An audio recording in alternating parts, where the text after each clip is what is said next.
And thank you so much for joining us. So Sonja Montiel, I am a leadership development coach. My company is PEQ Performance, PEQ Performance Consulting.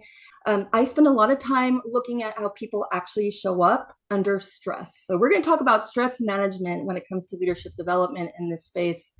And purposely, I put a huge spotlight on the perception of how we think we're handling stress and what is actually happening. So in today's recruitment landscape, understanding our stress patterns is incredibly important and necessary, whether you are a job seeker or you are a recruiter, because that is the number one thing that we can rely on. It's stress. The difference is, are we noticing the patterns and how we're managing that? And is it serving us? And that is why this whole conversation begins with you as an individual deciding to spend time with us. I want you to begin to notice, what are your patterns of behavior in a stressful situation, like looking for a job or looking for talent? And you want to ask yourself, is my behavior based on storytelling that is true or accurate information? So here's the cool thing that we know about stress. We know it's biological, and it's also a mindset response. So it passes, stress happens, right? We've got the hormone and the cortisol, adrenaline release, and it passes through a filter, and that is our mindset. And our minds will create a story of what it all means based on our past experiences.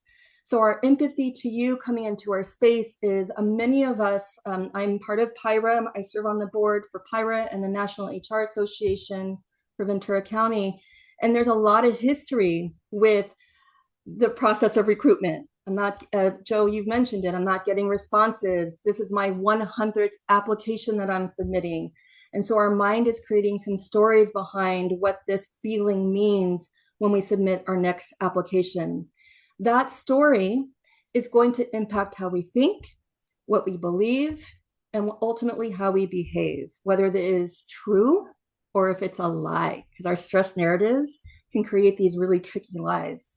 The weird thing about our relationship with stress is that many of us may rely on it. Oh, Sonja, I have to have that feeling. I need that feeling, that pressure for me to do the work. Some of us have made an agreement to say, well, no, this is my new normal.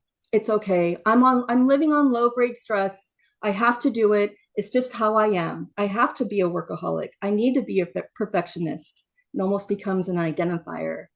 And then lastly, some of us are even addicted to it. I have to have it. Where's my cortisol release? If I don't have it and I'm calm and peaceful, something bad's going to happen. So we reversed our relationship with stress. So if you are not catching your automated stress behaviors, it is the boss of you. These patterns become the boss of you. It's automated whether you like it or not. The behaviors can be reactivity.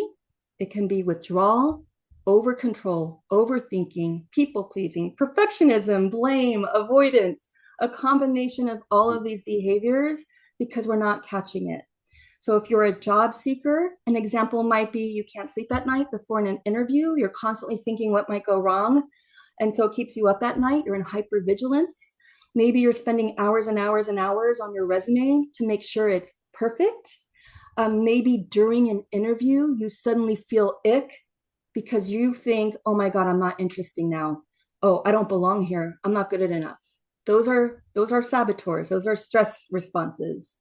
If you're on the recruiting side, just in case you're on that side, you are also spending hours and hours and hours looking at applications that look the same, and you're rushed because you're behind deadline. You might feel a sense of burnout and fatigue, and all of a sudden there's this numbing sensation like, I'm going to avoid. I just don't think I care anymore, or I don't know how to move forward in this process. So I'm starting the conversation just to say that your stress management system and your patterns of behavior is everything. It can cost you a lot.